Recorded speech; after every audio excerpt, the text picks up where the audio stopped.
ప్రభు అయిన యేసుక్రీస్తు నామమున మీ అందరికీ నేను శుభములు తెలియజేస్తూ ఈ బైబిల్ స్టడీకి ఆహ్వానిస్తున్నాను. మరి ఈ దినమున మనము ధ్యానించబో అంశములు, ఒకటి ఇజ్రాయేలు ప్రజల రెండవ నిర్గమము అనగా ఏమి, రెండవది ఇస్రాయేలు చరిత్రలో గ్రీకు సంస్కృతి ప్రభావము ఏంటి, మూడవది క్రీస్తు శకములో ఇజ్రాయేలు చరిత్ర ఎలా ఉంది. మరి మనల్ని వాక్యంలో నడిపించడానికి మన మధ్యలో రేవంత్ సత్యరంజన్ పాస్టర్ గారు ఉన్నారు. In this Bible study, 5 weeks of Bible study, today is the 5th Bible study. I request the members to take note, and today we are going to learn about first one, what is the Israelites' second exile. Second one is what is the impact of Greeks in Israelites' history. Third one is what is the history of Israel in Anno Domini. I request all the members to participate in this Bible study. మరో గమనిక సభ్యులందరూ గమనించవలసిన కోరుచున్నాను. వచ్చే నెల నుంచి December మాసంలో Bible study ఉండదు. ఎందుకంటే మనకు క్రిస్మస్ కార్యక్రమాలు ఉంటున్నవి కనుక మనకు బైబిల్ స్టడీ ఉండదు. మళ్ళీ తిరిగి జనవరి మాసంలో మనము తిరిగి బైబిల్ స్టడీ ప్రారంభించుకుంటాము. ఉపమానముల మీద మన బైబిల్ స్టడీ మళ్ళీ తిరిగి ప్రారంభం అవుతుంది. మరి మనం కార్యక్రమము ప్రారంభించుకో ముందు మనం ప్రార్థించుకొని ముందుకు వెళ్ళాల్సిందిగా కోరుచున్నాను. ప్రార్థించుకుందాం. మహాకృప కలిగిన మా ప్రియ పరలోకపు తండ్రి, మహోన్నతుడవు, మహా గొప్ప దేవుడవు నాయన, మమ్మల్ని మిక్కిలిగా ప్రేమించి నాయన మీ కృపలో భద్రపరచుకొని నాయన సజీవులుగా ఉంచి నాయన మమ్మల్ని కాచి కాపాడినందుకు మీకు వందనాలు తెలియజేస్తున్నాం నాయన. మరి ఈ సంఘంలోనైనా చేరి నాయన మిమ్మల్ని స్తుతించడానికి, ఆరాధించడానికి నాయన ఈ యొక్క బైబిల్ స్టడీ ద్వారా నాయన మీ వాక్యము వినడానికి నాయన మాకు ఇచ్చిన ధన్యతను బట్టి ప్రార్థిస్తున్నాము నాయన. మరి చేరిన ప్రతి ఒక్కరిని బట్టి ప్రార్థిస్తున్నాము నాయన. వారికి బైబిల్ స్టడీ మీద ఉన్న ఆసక్తిని బట్టి మనం మీకే స్తుతులు చెల్లిస్తున్నాం నాయన. మరి సమయంలో నాయన సంఘ సభ్యుల ప్రతి ఒక్కరిని నాయన జ్ఞాపం చేసుకుంటాం నాయన. వారి నిమిత్తమే ప్రార్థన చేస్తున్నాం నాయన. వారిని దీవించండి, ఆశీర్వదించండి నాయన. వారి కుటుంబంలోనైనా సంతోషము, సమాధానము, సమృద్ధిని నింపమని ప్రార్థిస్తున్నాం నాయన. ఈ సమయంలో నాయన మాకు కలిగిన దీవెనలను బట్టి నాయన మేము కృతజ్ఞులుగా నాయన జీవించటకు మాకు సహాయం దయచేయండి నాయన. నాయన మరి ఈ బైబిల్ స్టడీ ద్వారా నాయన మా ఆత్మీయ జ్ఞానం ఎదుగుటకు, మేము ఆత్మీయంగా బలపడటకు సహాయం దయచేయండి నాయన. మీ ప్రియ బిడ్డలుగా నాయన మీకు ఇష్టకరంగా జీవించటకు మాకు సహాయం దయచేయమని ప్రార్థిస్తున్నాము నాయన. నాయన మరి సమయంలో నాయన సంఘములో నాయన ప్రతి పరిచయ నిమిత్తము ప్రార్థిస్తున్నాము నాయన. మిషన్ ఎంఫసిస్ మంత్గా నాయన నిర్వహించుకుంటున్నాం మేము నాయన. మరి ఈ కార్యక్రమం నాయన జరుపుకోవడానికి మాకు ఇచ్చిన తలంపును బట్టి, ఈ అవకాశాన్ని బట్టి నాయన ప్రార్థిస్తున్నాము నాయన. పాల్గొంటున్న ప్రతి ఒక్క బిడ్డను ప్రార్థిస్తున్నాము నాయన. వారి యొక్క రాకపోకలందు తోడుగా ఉండి నాయన వారిని సురక్షితంగా కాచి కాపాడని ప్రార్థిస్తున్నాం నాయన. ఈ కార్యక్రమాన్ని బట్టి నాయన మీకే సకల మహిమ, ఘనత, ప్రభావం తెలియస్తున్నాం నాయన. మరి రానున్న మంత్లో నాయన జరగనున్న క్రిస్మస్ కార్యక్రమం అన్నిటిని బట్టి ప్రార్థిస్తున్నాం నాయన. ప్రతి ఒక్క కార్యక్రమం నాయన సజావుగా జరిపించి నాయన ఘనముగా జరిపించి నాయన మీరే మహిమ ప్రభావం పొందమని ప్రార్థిస్తున్నాము నాయన. క్రిస్మస్ సంతోషము, క్రిస్మస్ సందేశము ప్రతి ఒక్కరికి చేరునట్టు నేను ప్రార్థిస్తూ ఉన్నాము నేను. ఈ సమయంలో నేను మరి మా యొక్క కాపుర నిమిత్తం కూడా ప్రార్థిస్తున్నాము. కాపురులను బట్టి, వారి కుటుంబములను బట్టి నేను ప్రార్థిస్తున్నాము నేను. వారిని ఈ సమయంలో ఎత్తి పట్టుకుంటున్నాం నేను. వారిని దీవించి ఆశీర్వదించమని ప్రార్థిస్తున్నాము నేను. మమ్మల్ని మేము తగ్గించుకుంటూ మీ నామను హెచ్చిస్తూ రక్షకుడు ప్రభు అయిన యేసు పేరిట ప్రార్థిస్తూ ఉన్నాము తండ్రి, ఆమేన్. మరి ఈ సమయంలో వారికి అందజేస్తున్నాం. దేవుని ఘనమైన నామానికి స్తోత్రములు. ఈ బైబిల్ స్టడీలో దేవుని స్తుతించడానికి మాకు ఇచ్చిన ఈ అవకాశాన్ని బట్టి దేవునికి వందనాలు తెలియజేస్తున్నాము. ముందుగా మనం ఆంధ్ర క్రైస్తవ కీర్తనలో నుండి 123వ పాట, ఇశ్రాయేలుల దేవుడే ఎంతో స్తుతినందునుగాక అనే పాట మాతో ఏకీభవించి పాడాల్సిందిగా కోరుతున్నాను.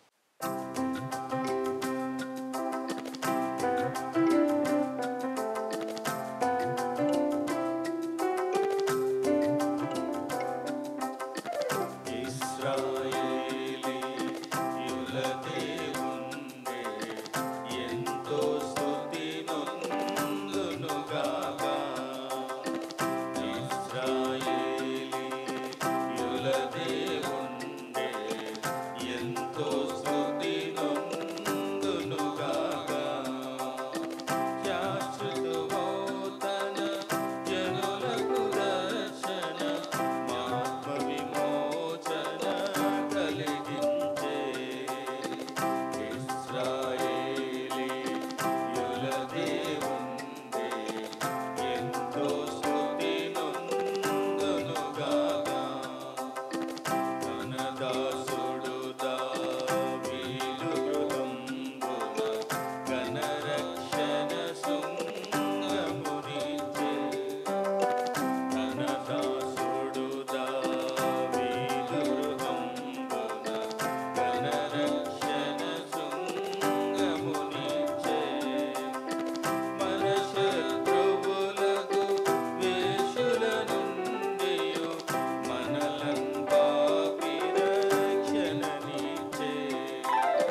క్రీస్తునందు ప్రియమైనటువంటి సంఘస్థులకు శుభములు తెలియచేస్తూ ఉన్నాను.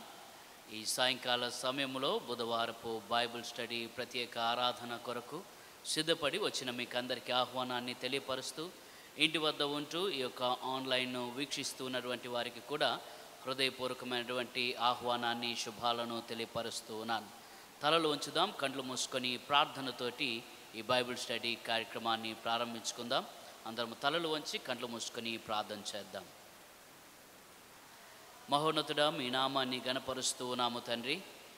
ఈ సాయంకాల సమయంలో మీ నామాన్ని కీర్తిస్తూ గణపరుస్తూ ఈ నవంబర్ మాసమంతా కూడా ఇశ్రాయేలు యొక్క చరిత్రను మేము ధ్యానము చేస్తూ ఉంటుండగా 4 వారాలు మీ కృపా దీవెన మాకు అనుగ్రహించారు. మీకు వందనాలు, స్తోత్రాలు. ఈ 5వ వారంలో కూడా ఈ చివరి బైబిల్ స్టడీలో మీకు సహాయతను అనుగ్రహించమని కోరుతూ ఉన్నాం. ఇశ్రాయేల్ చరిత్రలో ఎలాగున మీరు మీ యొక్క కృపాహస్తాన్ని చాపారు, వారిని ఏ రీతిగా ముందుకు నడిపించారు, వివిధ రకాలైనటువంటి యుద్ధములలో, వివిధ రకాలైనటువంటి క్లిష్ట పరిస్థితుల్లో ఏ రీతిగా మీరు వారిని ఆదుకున్నారు అన్నటువంటి విషయాలను మేము ధ్యానం చేసే కృప మీరు అనుగ్రహించినందుకే మీకు వందనాలు, స్తోత్రాలు తెలియజేస్తూ ఉన్నాం. ఈ చివరి బైబిల్ స్టడీలో కూడా మీ సహాయతను అనుగ్రహించమని, వచ్చిన వారిని, ఇంటి వద్ద ఉండి వీక్షిస్తున్న వారిని కూడా మీరు ఆదరించి ధైర్యపరిచి వారికి కావలసినటువంటి క్షేమమును అనుగ్రహించమని కోరుతూ ఉన్నాం. నీ దాసునిగా నిలబడినటువంటి నన్ను మీ శిలువ చాటును మరుగుపరుచుకొని మాకు అవసరమైనటువంటి పరలోకపు వర్తమానమును, ఈ యొక్క చరిత్రను అర్థం చేసుకునేటువంటి జ్ఞానమును మాకు దయచేయమని, కేవలము మీరు మాత్రమే మాకు బోధిస్తారని మేము నమ్ముతూ యేసు ప్రభువుల వారి పరిశుద్ధ నామమున ప్రార్థించి అడిగి వేడుకొనుచున్నాము తండ్రి, ఆమెన్. క్రీస్తునందు ప్రియులారా, మరి ఈ యొక్క నవంబర్ మాసంలో ఇశ్రాయేలుల చరిత్రను మనము ధ్యానము చేస్తూ ఉంటుండగా గత 4 వారాలుగా దేవుడు మనకు తోడుగా ఉండి ఇశ్రాయేలు యొక్క జీవితంలో ఏ రీతిగా దేవుడు తన యొక్క కృపను విస్తరింపచేశాడు అన్న విషయాలను మనము చాలా స్పష్టంగా ధ్యానం చేసుకునే కృపను దేవుడు అనుగ్రహించాడు. ఈ చివరి వారములో దేవుని మితిలేని కృపను బట్టి ఇశ్రాయేలీయుల యొక్క విమోచన లేదా 2వ నిర్గమమును గురించినటువంటి విషయాన్ని మీ ముందుకు నేను తీసుకురావాలని ఆశపడుతూ ఉన్నాను. మొదటి నిర్గమములో మరి మోషే, యెహోషువాలు ఐగుప్తు బానిసత్వంలోంచి ఇశ్రాయేలు ప్రజలను పాలస్తీనకు, కనాను ప్రదేశానికి నడిపించినటువంటి విధానమును మనం ధ్యానం చేసి ఉండగా, 2 రాజ్యాలుగా విడిపోయినటువంటి ఇశ్రాయేలు ఉత్తర రాజ్యము, యూదాగా విడిపోయినటువంటి దక్షిణ రాజ్యము, ఈ రెండింటిని 2 ప్రత్యేక సామ్రాజ్యాలు చెరకొని పోయినటువంటి అనుభవాన్ని కూడా గత వారంలో మనము చూసాం. ఆ మాటలను మనం జ్ఞాపకం చేసుకుంటే, అష్షూరు చెరలోనికి ఇశ్రాయేలు ప్రజలు వారు తీసుకొని పోబడినటువంటి స్థితిని మనం గమనిస్తూ ఉన్నాం. ఆ రీతిగా అష్షూరు చెరలో ఉన్నటువంటి ఇశ్రాయేలు అనేకులు లోకములో కలిసిపోయి వివిధ రకాలైనటువంటి సంస్కృతులను వారు అనునయిస్తూ వివిధ రకాలైనటువంటి బానిస బ్రతుకుల వలన చెదిరిపోయినటువంటి స్థితిని మనము చూసాం. అలాగునే యూదా ప్రజలను బబులోను సామ్రాజ్యము వారు చెరకొని పోగా, యూదా ప్రజలుగా ఉంటున్నటువంటి వారు బబులోనులో వారు బానిసత్వాన్ని పొందుతూ ఉన్నటువంటి సమయాల్లో ఏ రీతిగా వారు బబులోను చెరలో నుంచి బయటకు తీసుకుని రాబడ్డారు అన్నటువంటి దానిని 2వ నిర్గమముగా మనము చూస్తూ ఉన్నాం. ఈ యూదా సామ్రాజ్యపు ప్రజలు మరి బబులోను సామ్రాజ్యపు చేతుల్లో నుంచి విడిపించబడి తిరిగి కనానులోనికి ప్రవేశించడాన్ని మనం జ్ఞాపకం చేసుకుంటూ దీనినే 2వ నిర్గమము అన్నటువంటి విషయాన్ని మనము ధ్యానం చేయబోతూ ఉన్నాం. అలాగున్నే ఈ 2వ నిర్గమము అయిపోయిన తర్వాత ఇశ్రాయేలు ప్రజలుగా ఉన్నటువంటి యూదా జనాంగము ఇశ్రాయేలు దేశంలోనికి వచ్చి దానిని స్వతంత్రించుకున్న తర్వాత ఏ రీతిగా వారి మీద రాజకీయ పరమైనటువంటి ప్రభావము వారికి కలిగింది, ఏ రీతిగా వారు చరిత్రలో వివిధ రకాలైనటువంటి సంస్కృతుల యొక్క ప్రభావము వారి మీద పడింది, దానిలో ప్రాముఖ్యంగా గ్రీకు సంస్కృతి ఎలాగున వారిని ప్రభావితం చేసింది, ఆ తదుపరి ఏర్పడినటువంటి రోమా సామ్రాజ్యపు యొక్క ప్రభావము ఏ రీతిగా వారి మీద పడింది అన్నటువంటి విషయాలను కూడా మనము ధ్యానం చేస్తాం. అలాగున్నే చివరిగా క్రీస్తు శకములో యేసుక్రీస్తు ప్రభువారు జీవించినటువంటి ఆ కాలము, ఆ ప్రారంభ కాలము నుంచి క్రీస్తు శకములో ఈ 21వ శతాబ్దము వరకు ఏ రీతిగా కొన్ని శతాబ్దాల పాటు ఇశ్రాయేలు ఆ అజ్ఞాతంలోనికి వెళ్ళిపోయారు, లేదా ఇశ్రాయేలుల చరిత్ర ఏమైనది అన్నటువంటిది క్రీస్తు శకపు చరిత్రను కూడా మనము జ్ఞాపకం చేసుకొని, ఈ చరిత్రలో దేవుడు ఎలాగున ఇశ్రాయేలు ప్రజల పక్షముగా తన కార్యములను జరిగించాడు అన్న విషయాన్ని మనము ముచ్చటించటానికి సమయాన్ని తీసుకుందాం. మీ దగ్గర బైబిల్ ఉన్నట్లయితే యెషయా ప్రవచన గ్రంథం 43వ అధ్యాయము, యెషయా ప్రవచన గ్రంథం 43వ అధ్యాయము 14వ వచనాన్ని చదువుదాం. యెషయా ప్రవచన గ్రంథం 43వ అధ్యాయము 14వ వచనం. అక్కడ రాయబడుతున్నటువంటి మాట, ఇశ్రాయేలు పరిశుద్ధ దేవుడును మీ విమోచకుడునైన యెహోవా ఇలాగు సెలవిచ్చుచున్నాడు, మీ నిమిత్తము నేను బబులోను పంపితిని, నేను వారినందరినీ పారిపోవునట్లు చేసేదను, వారికి అతిశయాస్పదములగు ఓడలతో కల్దీయులను పడవేసేదను అన్నటువంటి మాట రాయబడుతుంది. కల్దీయుల దేశంలోనికి చెరకొని పోబడినటువంటి ఇశ్రాయేలు ప్రజలకు విమోచన ఇస్తానని, విడుదలనిస్తానని దేవుడు యెషయా ప్రవక్త ద్వారా ముందుగానే ప్రవచించినటువంటి మాటలను మనం ఇక్కడ చూస్తూ ఉన్నాం. ఇదే యెషయా ప్రవచన గ్రంథం 48వ అధ్యాయము 20-21 వచనాలను మనం చూద్దాం. 20-21 బబులోనులో నుండి బయలువెలుడి, కల్దీయుల దేశములో నుండి పారిపోవుడి, యెహోవా తన సేవకుడైన యాకోబును విమోచించినను సంగతి ఉత్సాహధ్వనితో తెలుసుకొనుడి, బూదిగంతముల వరకు అది వినబడినట్లు దాన్ని ప్రకటించుడి. ఎడారి స్థలములలో ఆయన వారిని నడిపించెను, వారు దప్పుకొనలేదు.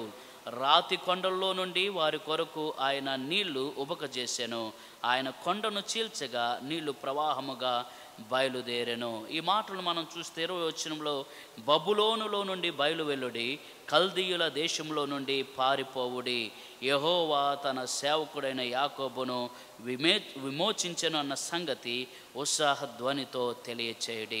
సో యెషయా ప్రవక్త ద్వారా ప్రభు మాట్లాడుతున్నటువంటి మాట ఏంటి అని అంటే, మీరు బబులోనులో నుండి పారిపోయేటువంటి సమయము వచ్చింది, కల్దీయుల దేశంలోంచి మీరు విడుదల చెందేటువంటి సమయం వస్తుంది అన్నటువంటి మాటలను రెండవ నిర్గమమునకు సూచనగా ప్రభువారు యెషయా ప్రవక్త ద్వారా ఈ మాటలను తెలియపరిచారు. అదే రీతిగా యెషయా ప్రవచన గ్రంథంలోనే 52వ అధ్యాయము 11-12 వచనాలను మనం చూద్దాం. 11-12 వచనాల్లో, పారిపోవుడి పారిపోవుడి, అచ్చట నుండి వెళ్ళుడి, అపవిత్రమైన దేనిని ముట్టకుడి, దాని యొద్ద నుండి తొలగిపోవుడి, యెహోవా సేవోపకరణలను మోయువారులారా మిమ్మును మీరు పవిత్రపరచుకొనుడి, మీరు త్వరపడి బయలుదేరుదురు, పారిపోవు రీతిగా వెళ్ళెదరు, యెహోవా మీ ముందర నడుచును, ఇశ్రాయేలు దేవుడు మీ సైన్యము వెనుకటి భాగమును కావలి కాయును. దేవుని వాక్యములో యెషయా ప్రవక్త ద్వారా ఇదిగో మీరు కల్దీయుల దేశములోనికి చెరకొని పోబడినటువంటి స్థితిగతులను మీరు జ్ఞాపకం చేసుకుంటూ, బబులోను చెరలో ఉన్నటువంటి మిమ్ములను తిరిగి నేను పాలస్తీనాలోనికి నడిపిస్తాను, తిరిగి నేను పాలు తేనెలు ప్రవహించే దేశంలోనికి నడిపిస్తాను, ఇశ్రాయేలు భూభాగాన్ని తిరిగి మీరు స్వతంత్రించుకుంటారు అన్నటువంటి మాటను తెలియచేశాడు. దరిదాపు అర్ధ శతాబ్దము పాటు 50 సంవత్సరాల పాటు బబులోను చెరలో ఉన్నటువంటి ఈ ఇశ్రాయేలు ప్రజలకు విడుదల కలుగుట అన్నటువంటిది చరిత్రలో మనము చూస్తూ ఉన్నాం. బబులోను కాడి నుండి యూదులు విమోచించబడటకు ఒక ముఖ్య కారణము ఎవరు అనంటే పర్షియా సామ్రాజ్యము అన్నటువంటిది మనం జ్ఞాపకం చేసుకోవాలి. ఇక్కడ కొన్ని సామ్రాజ్యాలను మనము గుర్తుంచుకోవాలి. వాటిలో ఒకటి పర్షియా సామ్రాజ్యము, దీనినే పారసిక సామ్రాజ్యం అని కూడా అంటారు. ఈ బబులోను చేతిలో చెరలో ఉన్నటువంటి ఇశ్రాయేలీయులు విడుదల పొందడానికి గల కారణాల్లో ప్రాముఖ్యమైనటువంటి కారణము ఈ పర్షియా సామ్రాజ్యం. ఏం జరుగుతుంది అని అంటే, పర్షియా సామ్రాజ్యము బబులోను కోరలను విరగగొడుతూ ఉంది.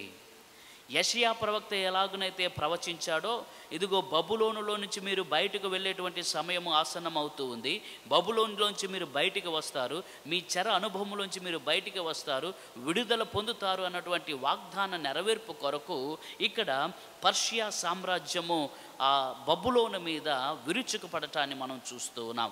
ఎప్పుడైతే బబులోను మీదకు పర్షియా సామ్రాజ్యం విరుచుకుపడుతూ ఉందో, అక్కడ ఉన్నటువంటి పరిస్థితులను మనం జ్ఞాపకం చేసుకుంటే, ఇశ్రాయేలు ప్రజలు బబులోను చెరలో నుంచి స్వతంత్రులుగా బయటకు రావటానికి కారణము దోహదపడుతుంది.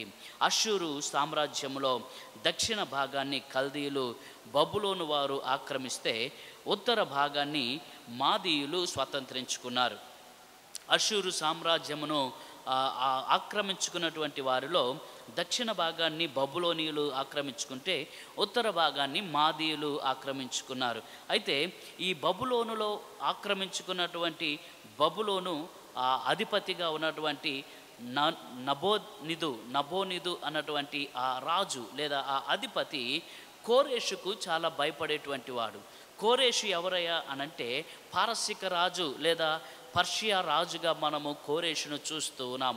కోరేషు ద్వారా ఈ బబులోను మీదకు యుద్ధము ప్రకటించబడి బబులోను మీద యుద్ధము ప్రకటిస్తూ ఉన్నటువంటి ఆ సమయంలో వారి కోరలు విరవగొట్టబడి బబులోనును పర్షియా చేజిక్కించుకున్నటువంటి పరిస్థితులను చూస్తూ ఉంటుండగా ఆ సమయంలో బబులోనుకు అధిపతిగా ఉన్నటువంటి నబోదు కోరేషు తన మీదికి దండయాత్ర చేస్తూ ఉన్నాడు అన్నటువంటి పరిస్థితులను గమనించి అప్రమత్తుడై కోరాషుతో పోరాడు నిమిత్తం ఈ నబోదు ఏం చేస్తున్నాడనంటే ఐగుప్తు మరియు లూదియా రాజ్యాల నుండి సైన్య సహాయాన్ని కోరుకున్నాడు. ఈ కోరేషు తన మీదకు వస్తూ ఉన్నాడు అన్నటువంటి విషయాన్ని తెలిసినటువంటి బబులోను అధిపతి అయినటువంటి నబోనిదు ఏం చేస్తూ ఉన్నాడు అనగా ఐగుప్తు లూదియాల యొక్క రాజ్య సైన్యాన్ని తనకు సహాయకంగా కోరుకున్నాడు. అయితే క్రీస్తుపూర్వం 546లో కోరేషు లూదియా రాజధాని అయిన సార్దిస్సును ఆక్రమించుకున్నాడు. ఆ రోజుల్లో సమీప ప్రాచ్య ప్రజలు ప్రస్తుత ఆఫ్ఘనిస్తాన్ వరకు కోరేషు కంటే ముందు ఎవరు కూడా విస్తరణ చెందలేదు. లేదా ఆ సమయంలో లూదియా రాజధాని అయినటువంటి సార్దీషును ఆక్రమించుకున్నటువంటి కోరేషుకు ముందుగా ఎవరు కూడా నిలవలేకపోయారు అన్నటువంటి విషయాన్ని మనం గమనించగలం. కోరేషు తమపై విరుచుకు పడుతున్నటువంటి సమయంలో ఈ నబోనిదు అన్నటువంటి బబులోను రాజుకు ఏ ప్రజలు కూడా సహాయతను అందించలేదు. కారణం ఏంటి అనంటే నబోనిదు అన్నటువంటి ఈ రాజు కల్దీయుల వంశము వాడు కాక కల్దీయులైనటువంటి వారి యొక్క మత ఆచారాలకు అడ్డుపడేటువంటి వాడుగా నబోనిదు ఉన్న కారణాన్ని బట్టి వారు ఎవరు కూడా ఈయనకు మద్దతు పలకకపోవడంతో ఈ విధంగా కోరేషు క్రీస్తు పూర్వము 539లో బబులోనియులను ఓడించి యూదులను అక్కడి నుండి నిర్గమించడానికి నాంది పలికినటువంటి రాజుగా ఈ కోరేషును మనము చూస్తూ ఉన్నాం. ప్రియదేవుని బిడ్డలారా, పర్షియా సామ్రాజ్యానికి శత్రు రాజ్యాలుగా కొన్ని రాజ్యాలు ఉంటూ ఉన్నాయి. ఐగుప్తు గ్రీసు సామ్రాజ్యాలు అవి స్నేహ సంబంధాన్ని కొనసాగిస్తూ ఎప్పటికప్పుడు ఈ పర్షియా రాజ్యాన్ని కూలగొట్టడానికి ప్రయత్నము చేస్తూ ఉండేటువంటి వారు.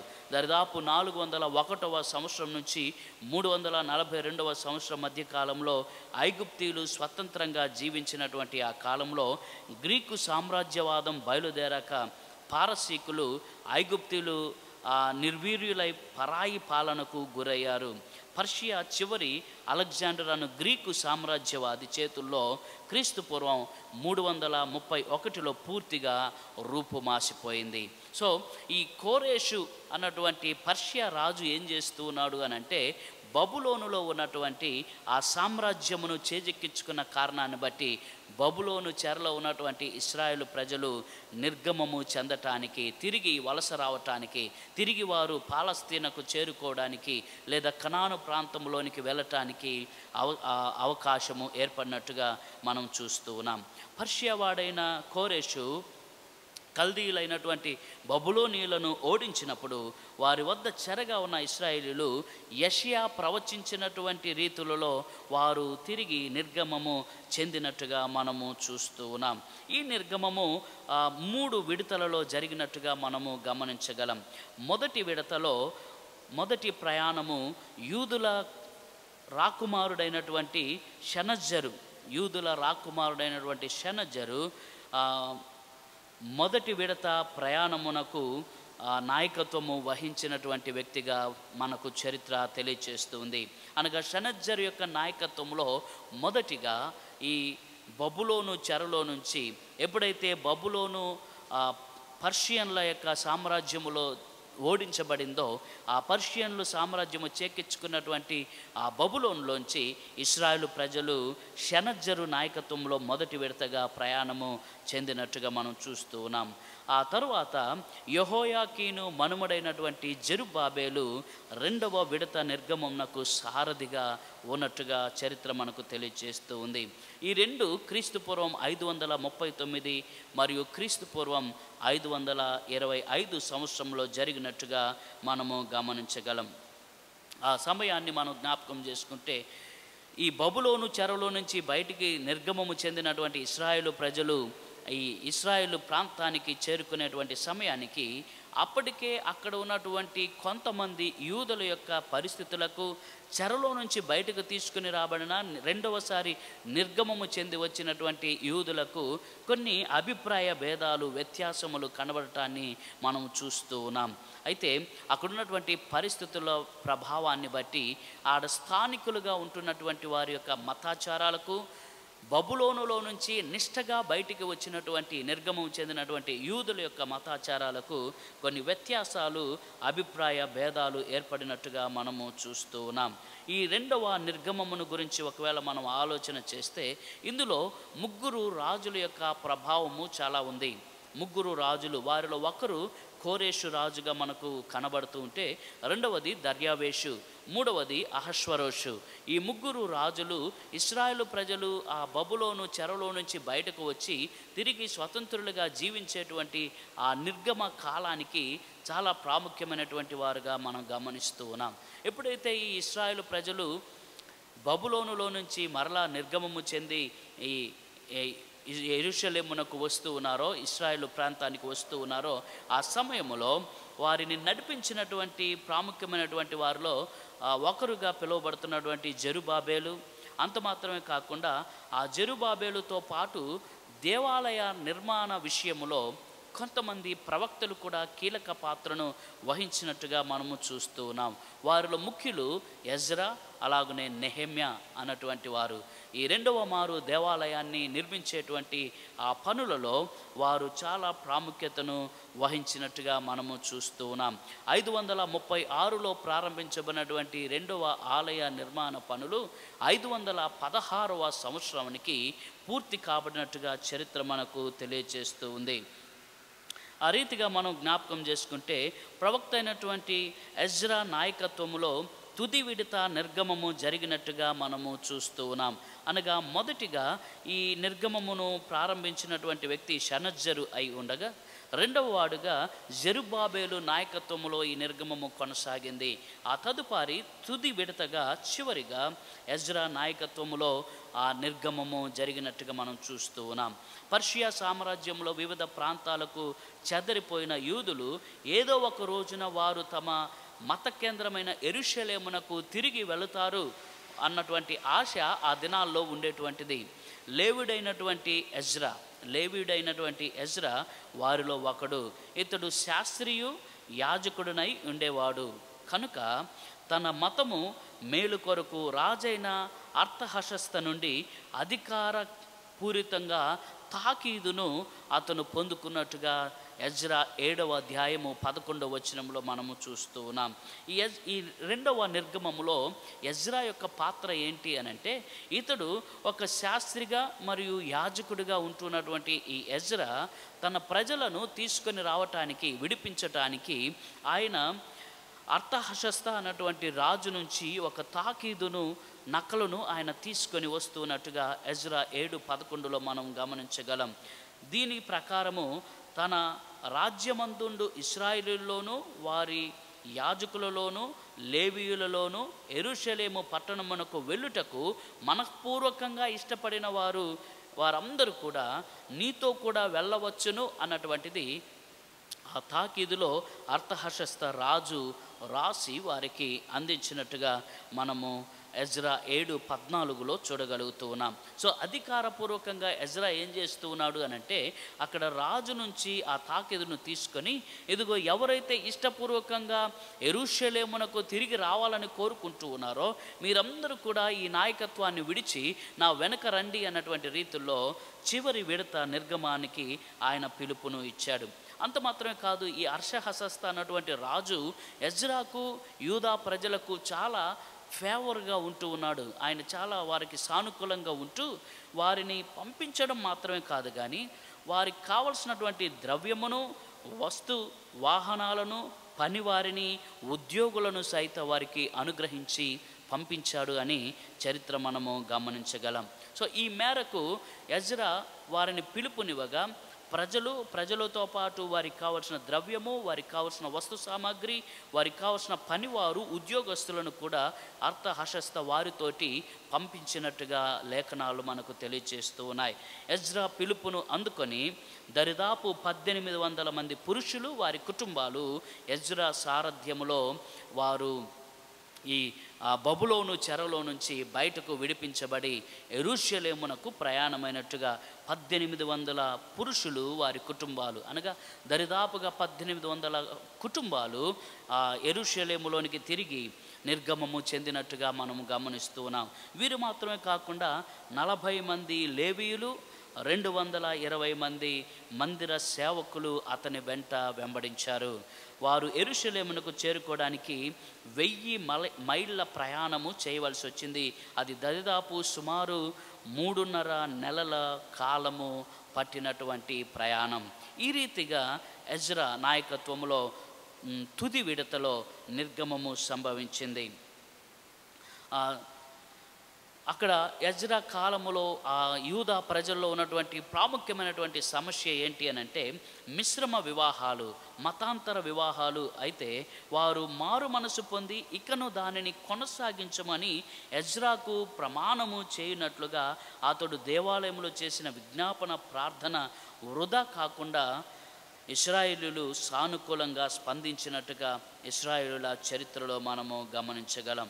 ఈ రీతిగా ఇశ్రాయేలీయులు ప్రజలు రెండవసారి నిర్గమము చెందారు.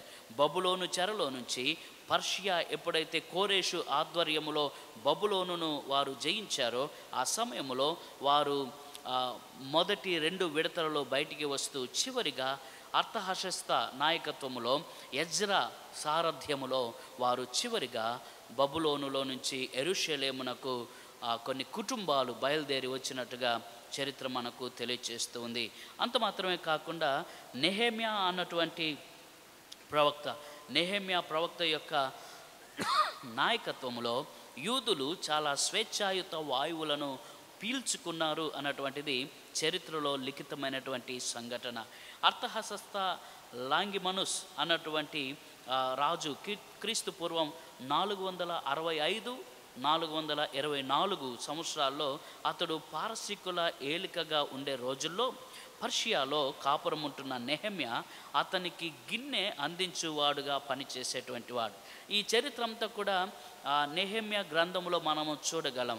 ఈ అర్థహశస్త లాంగిమనుస్ అన్నటువంటి రాజుకు గిన్నె అందిస్తున్నటువంటి నెహెమ్యా ఆ కాలములో ప్రాకారములు పడిపోయినటువంటి పరిస్థితిని, యెరూషలేము యొక్క స్థితిగతులను నెహెమ్యా చెవిని విన్నటువంటి వాడుగా ఆ అర్థహశస్త యొక్క రాజు సముఖములో ఆయన చేరి ఆయనతోటి ఆ విషయములను వివరించి నెహెమ్యా నాయకత్వంలో తిరిగి ఆ ప్రాకారములను కట్టడానికి అతడు పంపించబడినట్టుగా లేదా నెహెమ్యా బయటికి వచ్చినట్టుగా ఆ సమయంలో నెహెమ్యా ఆధ్వర్యములో అనేకమైనటువంటి కార్యములు జరిగినట్టుగా వారు కూలిన ప్రాకారములను తిరిగి కట్టించినట్టుగా లేఖనాలను బట్టి మనము పరిశీలనగా చూడగలుగుతూ ఉన్నాం.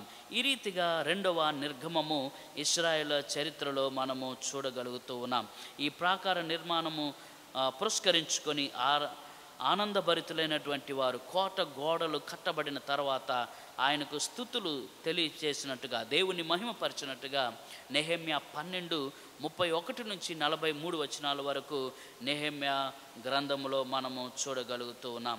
నెహెమ్యా తర్వాత సుమారు 1 శతాబ్దం పాటు పారసీక సామ్రాజ్యం, పర్షియన్ సామ్రాజ్యము పెత్తనము యూదుల మీద కొనసాగింది. ఎప్పుడైతే నెహెమ్యా జీవిస్తున్నటువంటి ఆ కాలములో, ఆ తర్వాత కాలములో దాదాపు 100 సంవత్సరాల పాటు ఈ పారసీక సామ్రాజ్యము యూదుల మీద అజమాయిషీ జరిగిస్తున్నటువంటి ఆ రోజుల్లో ప్రధాన యాజకులు ఇశ్రాయేలులకు అధికారులుగా వ్యవహరించేటువంటి వారు, పారసీక ప్రభుత్వానికి జవాబుదారిగా ఉండేటువంటి వారు అని లేఖనాలు మనకు తెలియచేస్తూ ఉన్నాయి. నెహెమ్యా తర్వాత రోజుల్లో యూదయ, పారసీక, ఐగుప్తు అను 2 శత్రు సామ్రాజ్యాల మధ్య నలిగిపోయినట్టుగా మనము చూస్తూ ఉన్నాం. యూదయ ప్రాంతమంతా కూడా, లేదా యూదులు అన్నటువంటి వారు పారసీక, ఐగుప్తు అనేటువంటి 2 రాజ్యాల మధ్యలో వారు నలిగిపోయినట్టుగా మనము చూస్తూ ఉన్నాం. ఈ రీతిగా నిర్గమము చెందినటువంటి ఇశ్రాయేలు ప్రజలు పారసీక ప్రభుత్వములో దరిదాపు 100 సంవత్సరాల పాటు వారు కాలాన్ని గడిపిన తర్వాత క్రీస్తు పూర్వం 400 సంవత్సరాల పరిధిలో యూదులకు మతపరంగా ఏ విధమైన పురోగతి లేదు అన్నటువంటిది చరిత్ర మనకు తెలియచేస్తుంది. అంతవరకు యూదులు అన్నటువంటి వారు మత నిష్ఠాగరిష్ఠులుగా ఉన్నటువంటి వీరు, మతపరమైనటువంటి పరిస్థితులలో చలామణి అయినటువంటి యూదులు క్రీస్తు పూర్వము 400 సంవత్సరాల నుంచి క్రీస్తు శకము వరకు కూడా ఈ 400 సంవత్సరాలు ఇశ్రాయేలీయులకు ఏమాత్రము కూడా మతపరమైనటువంటి ప్రాధాన్యత ఇవ్వబడలేదు అని చరిత్ర మనకు తెలియచేస్తూ ఉంది. అందుకే ఈ పాత క్రొత్త నిబంధనల మధ్య ఉన్నటువంటి ఈ 400 సంవత్సరాల కాలాన్ని సైలెంట్ ఎరా, నిశ్శబ్ద కాలము లేదా నిశ్శబ్ద యుగము అని విజ్ఞులైనటువంటి వారు, పెద్దలైనటువంటి వారు అభివర్ణిస్తూ ఉన్నారు. దీనినే వేదాంత పండితులు పాత క్రొత్త నిబంధనల మధ్య కాలము, ఇంటర్ టెస్టమెంటల్ పీరియడ్ అని కూడా పిలుస్తూ ఉంటారు. సో పారసీక రాజ్యము యూదులపై రాజ్యాధికారాన్ని జరిగించుతున్నటువంటి ఆ 400 సంవత్సరాల నుంచి క్రీస్తు శకము ప్రారంభించబడేటువంటి వరకు ఈ 400 సంవత్సరాలు పాత నిబంధన, క్రొత్త నిబంధన మధ్య ఉన్నటువంటి ఈ 400 సంవత్సరాలను ఈ సైలెంట్ ఎరా అని పిలవడము మనము గమనిస్తూ ఉన్నాం. దీనినే ఇంటర్ టెస్టమెంటల్ పీరియడ్ అని పిలుస్తూ ఉంటారు. ఈ 400 సంవత్సరాల్లో ఇశ్రాయేలీయుల యొక్క మత ప్రాధాన్యత అంతగా చోటు చేసుకున్నటువంటిది కాదు. అంతగా మతపరమైనటువంటి ఉనికిలోనికి ఈ యూదులు లేదా ఇశ్రాయేలు ప్రజలు వచ్చిన వారు కాదు అన్నటువంటిది మనము గమనించగలం. క్రీస్తునందు ప్రియులారా, మరి ఈ రీతిగా బబులోను చెరలో నుంచి పర్షియా సామ్రాజ్యము, కోరేషు యొక్క, అలాగనే అర్థహర్షస్థ రాజుల యొక్క ప్రోద్బలముతోటి ఎజ్రా, నెహెమ్యా అన్నటువంటి వారి యొక్క నాయకత్వంలో బయటకు తీసుకుని రాబడి యెరూషలేమునకు చేరుకున్నటువంటి యూదులు వారి యొక్క చరిత్ర క్రీస్తు పూర్వము 400 సంవత్సరాల నుంచి క్రీస్తు శకము ప్రారంభం వరకు నిశ్శబ్దముగా ఉన్నట్టుగా, అక్కడ ఏ విధమైనటువంటి మతపరమైనటువంటి పరిస్థితుల చరిత్ర మనకు కనబడనటువంటి పరిస్థితిని మనము గమనిస్తూ ఉన్నాం. అయితే ఈ 400 సంవత్సరాల కాలములో ఏం జరుగుతూ ఉంది అన్నటువంటిది మనము చరిత్ర రూపకంగా తెలియపరచడం చాలా కష్టతరమైనటువంటిది.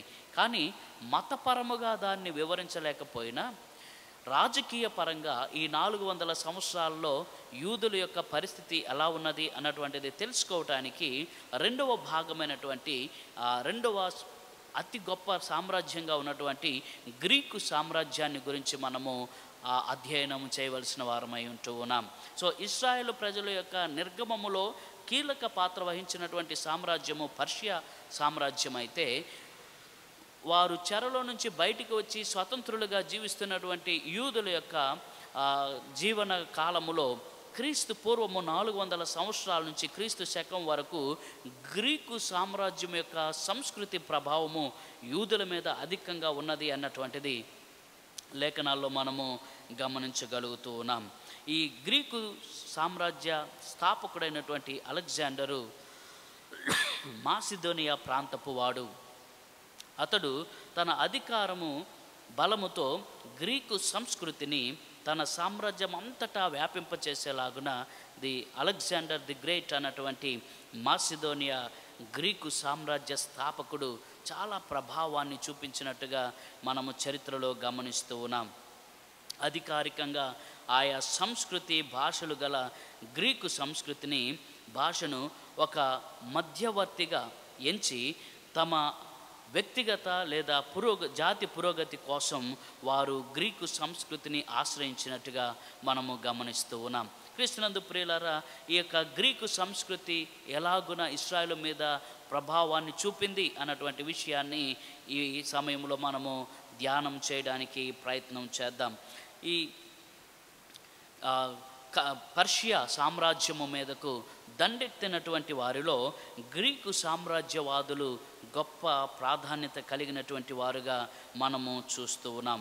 గ్రీకు అన్నటువంటి ఆ సామ్రాజ్యము, ఈ గ్రీకు భాష అన్నటువంటిది దాని యొక్క సంస్కృతి చాలా ప్రభావాన్ని చూపించి ఉండగా, దాని తర్వాత వచ్చినటువంటి రోమా సామ్రాజ్యము, రోమా యొక్క భాషా ప్రభావము అన్నటువంటిది చాలా ఎక్కువ సమయము తీసుకొని ప్రజల్లోనికి వెళ్ళినట్టుగా మనం చూస్తూ ఉన్నాం. కారణం ఏంటి అని అంటే, గ్రీకు సామ్రాజ్యము అంతగా ప్రజలలో తన యొక్క సంస్కృతి ఉనికిని తెలియపరిచింది అని లేఖనాలను బట్టి మనము గమనించగలుగుతూ ఉన్నాం. పాత క్రొత్త నిబంధనల మధ్య 400 ఏండ్ల చరిత్రను కొన్ని భాగాలుగా మనం విభజించగలిగితే, వాటిలో మొదటిది పర్షియా ఆధిపత్యము. ఇది దరిదాపు 538 సంవత్సరం నుంచి 400 సంవత్సరముల వరకు కొనసాగింది. రెండవది గ్రీకు ఆధిపత్యము. ఇది క్రీస్తు పూర్వం 332 సంవత్సరం నుంచి క్రీస్తు పూర్వం 167 సంవత్సరాలు లేదా 170 సంవత్సరాల వరకు ఇది కొనసాగి ఉండవచ్చు అన్నటువంటిది గ్రీకు ఆధిపత్యాన్ని గురించి మనకు వివరించబడుతూ ఉంది. మూడవది రోమా ఆధిపత్యము, రోమియోల యొక్క ఆధిపత్యము. ఇది క్రీస్తు పూర్వం 63 నుంచి క్రీస్తు శకం 70 వరకు కొనసాగుతూ ఉంది. సో ఇంటర్ టెస్టమెంటల్ పీరియడ్లో, ఈ పాత క్రొత్త నిబంధనల మధ్యలో ఏం జరుగుతూ ఉంది అని అంటే, యూదా ప్రజల పైన ఈ 3 రాజ్యాలు ఆధిపత్యము మనకు కనబడుతూ ఉంది. ఒకటి పర్షియా ఆధిపత్యం కనబడుతూ ఉంది, రెండవది గ్రీకు ఆధిపత్యం కనబడుతూ ఉంది, మూడవది రోమా ఆధిపత్యము కనబడుతూ ఉంది. క్రీస్తు పూర్వం 338 సంవత్సరంలో రెండవ ఫిలిప్పు అను మాసిదోనియా రాజు గ్రీసులో ఉన్న నగరాలను జయించి తాను పరిపాలించడం మొదలుపెట్టాడు. అయితే 2 ఏళ్ల తర్వాత అతడు హత్య చేయబడటంతో ఈ రెండవ ఫిలిప్పు యొక్క కుమారుడైనటువంటి అలెగ్జాండరు ఈ గ్రీకు సామ్రాజ్యానికి అధిపతిగా, రాజుగా ఎన్నిక చేయబడి క్రీస్తు పూర్వం 336వ సంవత్సరం నుంచి 323వ సంవత్సరము క్రీస్తు పూర్వం వరకు అతడు మరణించేంత వరకు గ్రీకు సామ్రాజ్యాన్ని ఏలినట్టుగా మనము చూస్తూ ఉన్నాం. గ్రీకు సామ్రాజ్యం యొక్క సంస్కృతి సాంప్రదాయాలు ఆ ప్రాంతంలో ఉన్నటువంటి యూదుల మీద చాలా ప్రభావాన్ని చూపుటను బట్టి యూదా మతము అన్నటువంటిది, లేదా యూదులు వారి యొక్క మతపరమైనటువంటి విషయాల్లో పురోగతి చెందడం అన్నటువంటిది అణచివేయబడినట్టుగా ఈ గ్రీకు సామ్రాజ్యం యొక్క సంస్కృతి హైలైట్ చేయబడినట్టుగా చరిత్ర మనకు తెలియచేస్తూ ఉంది. సో ఈ అలెగ్జాండర్ అన్నటువంటి గ్రీకు రాజు ఏం చేస్తున్నాడు అని అంటే, అతడు చిన్న ఆసియా, అంతియొకయ, సిరియా, పాలస్తీను, ఐగుప్తు, తూరు, గాజా వంటి దక్షిణ ఆసియా ప్రాంతాల్లోనే కాక బబులోను, సింధు వంటి ప్రాంతాలను కూడా జయించాడు. తాను ఇక దండయాత్ర చేయడానికి రాజ్యమే లేదాయనని అతడు ఒకసారి విలపించాడని ప్రతీతి. అనగా చరిత్ర చెప్తున్నటువంటి విషయం ఏంటనంటే, ఈ గ్రీకు రాజు అయినటువంటి అలెగ్జాండరు వివిధ ప్రాంతాలను జయించుతూ వస్తూ ఉన్నాడు. చిన్న ఆసియాను, అంతియోకయను, సిరియాను, పాలస్తీను, ఐగుప్తును, తూరు, గాజా అన్నటువంటి ప్రాంతాలను, అలాగనే బబులోను, సింధు వంటి ప్రాంతాలన్నింటిని కూడా జయిస్తూ వస్తూ ఒకానొక దినాన్ని ఈ అలెగ్జాండర్ ఏం చేస్తున్నాడనంటే తాను జయించడానికి, తాను దండయాత్ర చేయడానికి మిగిలి ఉన్నటువంటి ప్రాంతం ఏది కూడా లేదని తాను విలపించాడు అని చరిత్ర కథలుగా తెలియపరుస్తూ ఉంది. అతడు విషజ్వరం వలన ఎన్ని ప్రాంతాలను జయించినటువంటి అలెగ్జాండర్, ఈ గ్రీకు సామ్రాజ్యపు అధినేతగా ఉన్నటువంటి అలెగ్జాండరు విషజ్వరము వలన తన 32వ ఏటనే మృతి చెందినట్లు చరిత్ర చెబుతూ ఉంది. ఈ రీతిగా ఇశ్రాయేలు ప్రజలు బబులో నుంచి రెండవసారి నిర్గమము చేయబడి యెరూషలేములోనికి వచ్చినటువంటి ఆ సమయంలో గ్రీకు ప్రభావము వారి మీద అధికంగా ఉండి గ్రీకు సామ్రాజ్యపు కోరలలో వారు చిక్కుబడినట్టుగా, వారి మీద గ్రీకు సంస్కృతి అధికంగా ప్రభావితమైనట్టుగా ఈ ఇంటర్ టెస్టమెంటల్ పీరియడ్లో మనము గమనించగలుగుతూ ఉన్నాం. ఆ సమయంలో మతపరమైనటువంటి ఏ విషయాల్లో కూడా యూదులు అంత ప్రాబల్యము పొందిన వారుగా కనబడటము లేదు. అతడు మరణానంతరం అనగా అలెగ్జాండరు మరణించిన తర్వాత గ్రీకు సామ్రాజ్యం ముక్కచెక్కలై అధికార విభజన జరిగినట్టుగా లేఖనాల్లో లేదా చరిత్ర పుటల్లో మనము గమనించగలుగుతూ ఉన్నాం. ఈ ఒకటిగా ఉన్నటువంటి గ్రీకు సామ్రాజ్యం అనేక ప్రాంతాలను జయించినటువంటి అలెగ్జాండరు తన 32వ ఏట విషజ్వరంతో చనిపోయిన తదుపరి దరిదాపు 5 ముక్కలుగా గ్రీకు సామ్రాజ్యము విడిపోయినట్టుగా చరిత్రలో మనము గమనిస్తూ ఉన్నాం. వాటిలో 1 మాసిదోనియా ప్రాంతము, 2 థ్రేసు, 3 పెనికయతో కలిసిన చిన్న ఆసియా, 4 పాలస్తీనాతో కలిసిన ఐగుప్తు, 5 బబులోను. ఈ 5 భాగాలుగా ఈ గ్రీకు సామ్రాజ్యం అంతా కూడా విభజించబడినట్టుగా మనము చూస్తూ ఉన్నాం. అయితే ఐగుప్తును టోలిమి అన్నటువంటి అతడు పరిపాలించగా బబులోనును పరిపాలించే సెల్యూకస్ అనునతడు మిగిలిన 3 కూడా ఓడించి 4 తాను అధికారిగా మార్చబడగా ఐగుప్తుకు మాటుకు టోలిమి అన్నటువంటి వ్యక్తి అధికారిగా మార్చబడ్డాడు. గ్రీకులు ఆక్రమించుకున్న ప్రాంతాలు చివరికి 3 ప్రభుత్వ కేంద్రాలుగా మారినట్టుగా రోమియోలు తమను ఓడించే సమయానికి అవి ఎంతగానో విలసిల్లినట్టుగా చరిత్ర మనకు తెలియచేస్తూ ఉంది. ఆ 3 ప్రాంతాలను ఒకవేళ మనం గమనిస్తే మాసిదోనియా ప్రాంతమును అంతిగోనస్, ఐగుప్తును టోలిమి, మిగిలిన ప్రాంతములన్నిటినీ సెల్యూకస్ వంశము అంతియోకయను కేంద్రంగా చేసుకొని పరిపాలించినట్టుగా మనము చూస్తూ ఉన్నాం. మాసిదోనియా, ఐగుప్తు, అంతియోకయ అన్నటువంటి 3 కేంద్రాలుగా ఈ గ్రీకు సామ్రాజ్యము విభజించబడినట్టుగా మనము చూస్తూ ఉన్నాం. ఆ రోజుల్లో గ్రీకు సంస్కృతి ప్రపంచమంతటిలో అగ్రగామిగా ఉండేది. వారు లలిత కళలు, సాహిత్యము, తత్వశాస్త్రము, శిల్పకళ వాటి మీద మాత్రమే కాక గణితము, మ్యాథమెటిక్స్, ఖగోళ శాస్త్రము, వాస్తుశాస్త్రము వంటి వాటిని కూడా ప్రపంచానికి ప్రభావితం చేసే రీతుల్లో గ్రీకు సంస్కృతి ఆ దినాల్లో ప్రబలింది అని చెప్పుటకు ఎంతైనా అతిశయించగలిగిన వారమై ఉంటూ ఉన్నాం. కారణం ఏంటి అనంటే ఒక గ్రీకు సామ్రాజ్యము ప్రపంచంలో ఉన్నటువంటి అనేక ప్రాంతాలకు వారి యొక్క సంస్కృతిని తీసుకొని వెళుతున్న నేపథ్యంలో యెరూషలేములో ఉన్నటువంటి యూదులకు కూడా ఈ గ్రీకు సామ్రాజ్య సంస్కృతి ప్రభావానికి లోనైనట్టుగా మనము గమనిస్తూ ఉన్నాం. ఫిలిప్పు అన్నటువంటి తన తండ్రి కనిన కళను తన కుమారుడు ప్రపంచమంతటికి గ్రీకు సంస్కృతిని తెలియపరుస్తూ చాటి చెప్పి ఆ కళను నెరవేర్చిన వ్యక్తిగా అలెగ్జాండరు గ్రీకు చరిత్రలో నిలిచిపోవడాన్ని మనము చూస్తూ ఉన్నాం. ఈ యొక్క ప్రాంతాలను మనము జ్ఞాపకం చేసుకుంటూ ఉన్నప్పుడు ఇశ్రాయేలు ప్రజల మీద గ్రీకుల యొక్క పరిస్థితుల ప్రభావము చాలా అధికంగా ఉన్నట్టుగా మనము గమనిస్తూ ఉన్నాం. అంత మాత్రమే కాకుండా ఈ గ్రీకు సామ్రాజ్యాన్ని గురించినటువంటి విషయాన్ని మనము ఆలోచన చేస్తున్నప్పుడు మతపరంగా కాక పూర్తి రాజకీయంగా యూదులలో ముఖ్యంగా 2 తెగల నాయకులు ఆ సమయంలో ఉండేటువంటి వారు.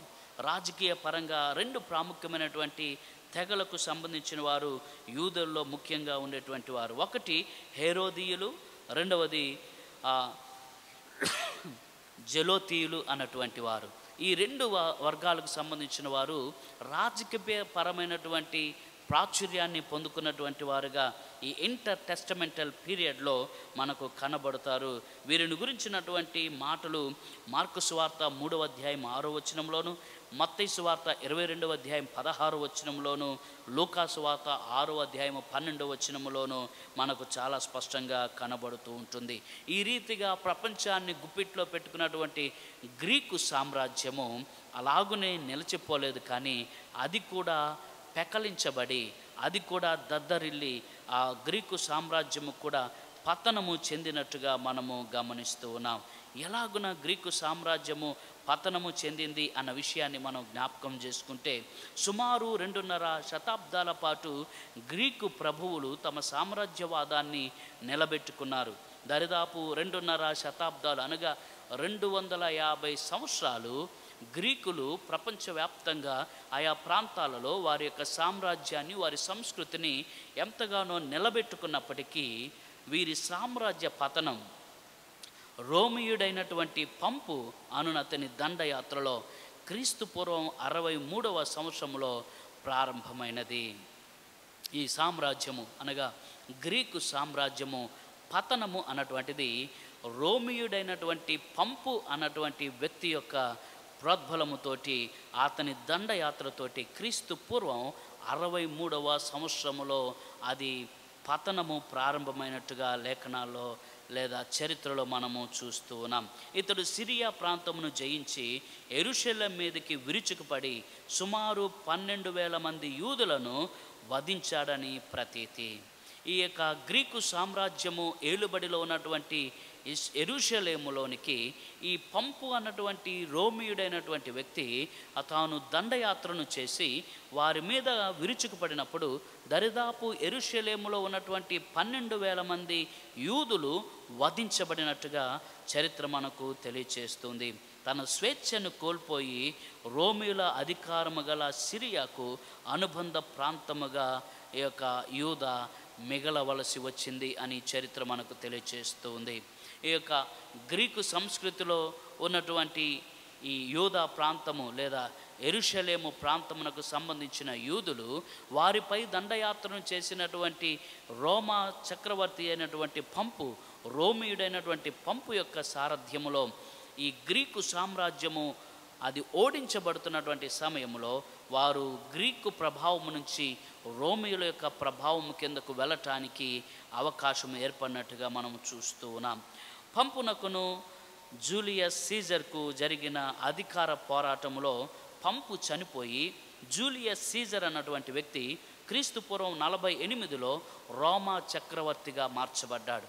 మొదట ఈ గ్రీకు వారిపై అనగా యెరూషలేములో ఉన్నటువంటి యూదులపై దండయాత్రను చేసినటువంటి వ్యక్తి రోమియుడైనటువంటి పంపు, అతను 63 క్రీస్తు పూర్వము దండయాత్రను చేయగా ఈ రోమియులలో వచ్చినటువంటి అధికార పోరులో పంపుకు అలాగునే జూలియస్ సీజర్ అన్నటువంటి వ్యక్తికి వీరిరువురి మధ్యలో జరిగినటువంటి ఘర్షణలో పంపు అన్నటువంటి వ్యక్తి మరణించిన తర్వాత క్రీస్తు పూర్వం 48లో జూలియస్ సీజర్ అన్నటువంటి వ్యక్తి రోమా సామ్రాజ్యం అంతటికి కూడా చక్రవర్తిగా మార్చబడ్డాడు. యూదయ ప్రాంతమునకు అధికారిగా అంతిపతేరు అన్నటువంటి వ్యక్తిని ఆయన నియమించినట్టుగా చరిత్రలో మనము చూస్తున్నాం. ఇతడు పూర్తిగా రోమా అధికారమును అంగీకరించినటువంటి వాడు. ఇతడు యూదా ప్రాంతంలో ఉంటున్నప్పటికీ రోమియులకు అనుకూలంగా రోమా అధికారానికి ఒప్పుకొని గవర్నర్గా అంతిపతేరు అన్నటువంటి వ్యక్తి యూదులను పాలించినట్టుగా మనం చూస్తున్నాం. అతనిని యూదులు ద్వేషించేటువంటి వారు. ఎందుకనగా యూదులు స్వతంత్రంగా ఉండాలి అని కోరుకుంటున్నటువంటి ఆ సమయంలో రోమా యొక్క అదుపాజ్ఞల్లో యూదా ప్రజలు జీవించాలి అని గవర్నరుగా ఏర్పాటు చేయబడినటువంటి అంతిపతెరు అన్నటువంటి వ్యక్తి రోమియులకు చాలా అనుకూలమైనటువంటి వ్యక్తిగా జీవిస్తున్నటువంటి కారణాన్ని బట్టి వీరు ఆ వ్యక్తిని ద్వేషించేటువంటి వారు అని చరిత్రలో మనం చూస్తున్నాం. తన పూర్వపు చరిత్రలోనున్న శత్రు సంతతి ఎదోము వాడని అతనిని నిరాకరించేటువంటి వారు అని కూడా బైబిల్ సెలవిస్తూ ఉంది. అతనికి ఫసాయేలు అలాగునే హేరోదు అను ఇద్దరు కుమారులు ఉండేవారు. అతని తర్వాత వీరిద్దరూ యూదులకు గలిలీలకు అధికారులుగా లేదా గవర్నర్స్గా రోమా సామ్రాజ్యంలో ప్రభుత్వము ఏలేటువంటి వారు అని మనము చరిత్రలో గమనించగలం. ఈ హేరోదు అనునతడు క్రీస్తు పూర్వం 74వ సంవత్సరంలో జన్మించి క్రీస్తు శకము 4వ సంవత్సరము వరకు జీవించి చనిపోయినట్టుగా, క్రీస్తు పుట్టిన 2-3 ఏళ్లకే ఇతడు మరణించినట్టుగా చరిత్రలో మనము గమనించగలుగుతూ ఉన్నాం. ప్రియదేవుని బిడ్డలారా, ఈ రీతిగా 2వ నిర్గమము ద్వారా స్వేచ్ఛా వాయువును పీల్చుకున్నటువంటి యూదా ప్రజలు లేదా యూదులైనటువంటి వారు, యెరూషలేమునకు చేర్చబడినటువంటి దేవుని ప్రజలు, వారు మొదట ఈ యొక్క పర్షియా సామ్రాజ్యపు కోరల్లో వారు జీవించారు. ఆ పర్షియాను ఓడించినటువంటి గ్రీకు సామ్రాజ్యపు కోరల్లో వారు జీవించారు. గ్రీకును ఓడించినటువంటి రోమా సామ్రాజ్యపు మనుగడలో వీరి యొక్క జీవితాలు గడిచినట్టుగా మనం చూస్తూ ఉన్నాం. కోరేషు అధికారిగా, కోరేషు రాజుగా ఉన్నటువంటి పర్షియా సామ్రాజ్యంలోను, అలాగునే గ్రీకు సామ్రాజ్యంలోను, రోమా సామ్రాజ్యంలోను యూదా ప్రజలకు ఏ విధమైన మత ప్రాబల్యము లేదా మతపరమైనటువంటి బలము వారు చూపించినట్టుగా, వారు మతపరంగా ఈ ఇంటర్ టెస్టమెంటల్ పీరియడ్లో ఈ 400 సంవత్సరాలు క్రీస్తు పూర్వం నుంచి క్రీస్తు శకం వరకు వారు స్తబ్దుగా ఉన్నట్టుగా లేఖనాలను బట్టి మనము గమనిస్తూ ఉన్నాం. ఆయా రాజులు లేదా చక్రవర్తులు పరిపాలించినటువంటి కాలాన్ని శకం అని పిలుస్తూ ఉంటారు, శకం అని పిలుస్తూ ఉంటారు. అయితే యేసుక్రీస్తు కూడా రాజ్యాధినేతగాను దేవుని రాజ్య స్థాపకునిగాను క్రీస్తు కాలం నుండి గుర్తించడం చరిత్రలో మనం చూస్తూ ఉన్నాం. ఆయన యేసుక్రీస్తు ప్రభువారు భౌతికంగా రాజుగా ప్రజలను ఏలకపోయినా, రాజదర్బారులో కూర్చొని శాసనాలు చేయకపోయినా, ఆ ప్రపంచమంతా సంవత్సరాలను లెక్క కట్టేటప్పుడు క్రీస్తు పూర్వం, క్రీస్తు శకం అనగా క్రీస్తు పరిపాలన కాలం అన్నటువంటి దానిని వ్రాస్తూనే ఉన్నారు. ఇప్పటికి కూడా చరిత్రను మనము చూడాలి అని అంటే ఈ 2 పదాలను వాడక తప్పదు. క్రీస్తు పూర్వము, క్రీస్తు శకం అనగా ఒక విధంగా చెప్పకనే చెబుతున్నటువంటి సత్యం ఏంటి అని అంటే, క్రీస్తు రాజ్య పరిపాలనలో మనము ఉన్నాము. We are in the reign of God. దేవుని యొక్క, క్రీస్తు యొక్క పరిపాలనలో మనము ఉన్నాము. అందుకనే దీనిని క్రీస్తు శకము అని పిలిచినట్టుగా, క్రీస్తు జన్మము నుంచి నేటి వరకు కూడా క్రీస్తు శకం అని పిలుస్తూ ఉన్నారు. ఇంతవరకు మనము చూసినటువంటి చరిత్ర అంతా కూడా క్రీస్తు పూర్వాన్ని గురించి మాట్లాడుతూ ఉంటే, ఇక ముందు ఉన్నటువంటి చరిత్ర క్రీస్తు శకమును గురించి మాట్లాడుతూ ఉంది. ఈ రోజున మనం అందరం కూడా క్రీస్తు శకము 2023వ సంవత్సరంలో జీవిస్తూ ఉన్నాం. సో యేసుక్రీస్తు ప్రభువారు భౌతికంగా రాజుగా రాజ్య పరిపాలన చేయకపోయినా చరిత్ర తెలియపరుస్తున్నటువంటి సత్యం ఏంటి అని అంటే, మనం అందరము కూడా రాజైనటువంటి క్రీస్తు శకములో మనము జీవిస్తూ ఉన్నాము. సో క్రీస్తు శకములో ఇశ్రాయేలుల చరిత్ర ఎలాగున ఉంది? క్రీస్తు శకంలో ఇశ్రాయేలుల చరిత్ర ఎలా ఉంది? క్రీస్తు పూర్వము 400 సంవత్సరాల కాలం నుంచి క్రీస్తు శకం వరకు ఇశ్రాయేలుల యొక్క చరిత్రను మనం గమనిస్తే, ఇదిగో ఇశ్రాయేలు ప్రజలు బబులోనులో నుంచి 2వసారి చెరలోంచి బయటకు వచ్చిన తర్వాత వారు స్వతంత్రులుగా జీవించాలనుకుంటున్నటువంటి ఆ సమయంలో వారు మరి పర్షియన్ల యొక్క సామ్రాజ్యంలో వారు ఉన్నట్టుగా మనం గమనిస్తూ ఉన్నాం. ఆ తదుపరి గ్రీకు సంస్కృతి వారి మీద ప్రభావాన్ని చూపించింది. ఆ తదుపరి రోమా సామ్రాజ్యము వారి మీద ప్రభావాన్ని చూపించింది. ఈ రీతిగా క్రీస్తు శకంలోనికి అడుగుపెట్టినటువంటి యూదుల యొక్క చరిత్ర ఎలా ఉంది, ఇశ్రాయేలుల చరిత్ర ఎలా ఉంది అని అంటే, ఒక మాటలో చెప్పాలనంటే శతాబ్దాల అజ్ఞాతం అన్నటువంటి మాటను వాడక తప్పదు. శతాబ్దాల అజ్ఞాతం అనగా కొన్ని వందల సంవత్సరాలు ఇశ్రాయేలు ప్రజలు వారి ఉనికి తెలియకుండా నిశ్శబ్దము చేయబడ్డట్టుగా మనం గమనిస్తూ ఉన్నాం. దరిదాపు 20 శతాబ్దాలు లేదా 19 శతాబ్దాలు, 1900 ఇయర్స్, యేసుక్రీస్తు ప్రభు వారి జన్మము నుంచి ఇప్పటి వరకు 1947వ సంవత్సరం వరకు ఇశ్రాయేలు అన్నటువంటిది, యూదులు అన్నటువంటి వారు అజ్ఞాతములో ఉన్నట్టుగా చరిత్ర మనకు తెలియచేస్తుంది. అనగా వారి మనుగడను గురించినటువంటి విషయాలు ఏవి కూడా ప్రపంచానికి అంతగా తెలియపరచబడలేదు. 1948వ సంవత్సరంలో వారి యొక్క ప్రాబల్యము అధికము అయినట్టుగా మనకు చరిత్ర తెలియచేస్తూ ఉంది. క్రీస్తునందు ప్రియులారా, 1948వ సంవత్సరం మే 14వ తారీఖున ఇస్రాయేలు దేశము, ప్రజెంట్ ఉన్నటువంటి ఇస్రాయేలు దేశము మనుగడలోనికి వచ్చిన సమయము నుంచి ఇస్రాయేలు అధికమైనటువంటి శక్తివంతమైన దేశముగా మనుగడలోనికి ఉన్నది. అంతకు ముందు క్రీస్తు శకము మొదటి సంవత్సరం నుంచి 1947వ సంవత్సరం వరకు అజ్ఞాతములో ఇస్రాయేలు ఉన్నట్టుగా ఇస్రాయేలు చరిత్ర క్రీస్తు శకంలో మనకు కనబడుతుంది. ఆ విషయాలను చాలా క్లుప్తంగా మీ ముందు నేను ఉంచాలని ఇష్టపడుతూ ఉన్నాను. క్రీస్తు శకంలో మాత్రం ఇస్రాయేలు చరిత్రను పాత నిబంధనను అనుసరించి వచ్చే చరిత్రగా నిశ్చితంగా చెప్పలేము. క్రీస్తు శకములో పాత నిబంధన నుంచి వచ్చినటువంటి గొప్ప చరిత్ర ఎలాగునైతే కొనసాగిందో అది క్రీస్తు శకములో ఇలాగున ఉంది అని చెప్పడం మాత్రం కాసింత కష్టతరమైనటువంటిదే. ఎందుకనగా క్రీస్తు పూర్వపు ఇశ్రాయేలీయులు క్రీస్తు శకములో రెండుగా చీలిపోయారు. జాగ్రత్తగా ఈ మాటను జ్ఞాపకం చేసుకుందాం. క్రీస్తు పూర్వం ఉన్నటువంటి ఇశ్రాయేలు ప్రజలు క్రీస్తు శకములో రెండు భాగాలుగా చీలిపోయారు. అది ఒకటి క్రైస్తవులుగా మారిన యూదా జాతి ప్రజలు, రెండవది పాత నిబంధనను మాత్రమే అనుసరించేటువంటి నిష్ట కలిగిన యూదులు. జాగ్రత్తగా ఈ మాటను గమనిద్దాం. క్రీస్తు శకములో యూదా ప్రజలు లేదా యూదులైనటువంటి దేవుని ప్రజలు రెండు భాగాలుగా విడిపోయారు. ఒకటి ఏంటి అనంటే క్రైస్తవులుగా మారినటువంటి యూదా ప్రజలు, రెండవ భాగము అదే నిష్ఠతోటి యూదా ప్రజలుగా ఉంటున్నటువంటి మతపరమైనటువంటి విషయాలను పాటించినటువంటి పాత నిబంధనను మాత్రమే అనుసరించేటువంటి యూదులు. ఈ రెండు భాగాలుగా విడిపోయినటువంటి స్థితి మనకు క్రీస్తు శకంలో కనబడుతూ ఉంది. అనగా ఇక్కడ మనకు దేవుని ఎరిగినటువంటి ప్రజల్లో రెండు ప్రత్యేకమైన భాగాలు కనబడుతూ ఉన్నాయి. ఒకటి పాత నిబంధన కాలం నుంచి అనుసరిస్తూ ఉన్నటువంటి యూదా ప్రజలు, రెండవది యూదులుగా ఉంటూ యేసుక్రీస్తును అంగీకరించి క్రైస్తవులుగా మార్చబడినటువంటి యూదులు. క్రైస్తవులైనటువంటి యూదులుగా నిలిచి ఉన్నటువంటి ఆ ఫండమెంటల్ జ్యూస్ అన్నటువంటి వారు రెండు భాగాలుగా మనకు కనబడుతూ ఉన్నారు. ఈ రెండు విభాగాలుగా విభజించబడినటువంటి విశ్వాసులు లేదా దేవుని ప్రజలను గురించి చెప్పాలి అనంటే చాలా కొన్ని నిమిషాల్లోనే ఈ యూదా చరిత్రను మనము క్లుప్తంగా చెప్పివేసేటువంటి పరిస్థితి. కారణం ఏంటి అనగా అంతటి ప్రభావము వీరిలో అక్కడ కనబడదు అన్నటువంటి విషయాన్ని చరిత్ర మనకు తెలియచేస్తూ ఉంది. క్రీస్తు శకంలో వీరు చరిత్ర కందని లేదా మరుగున పడిన ప్రజగా మారిపోయారు.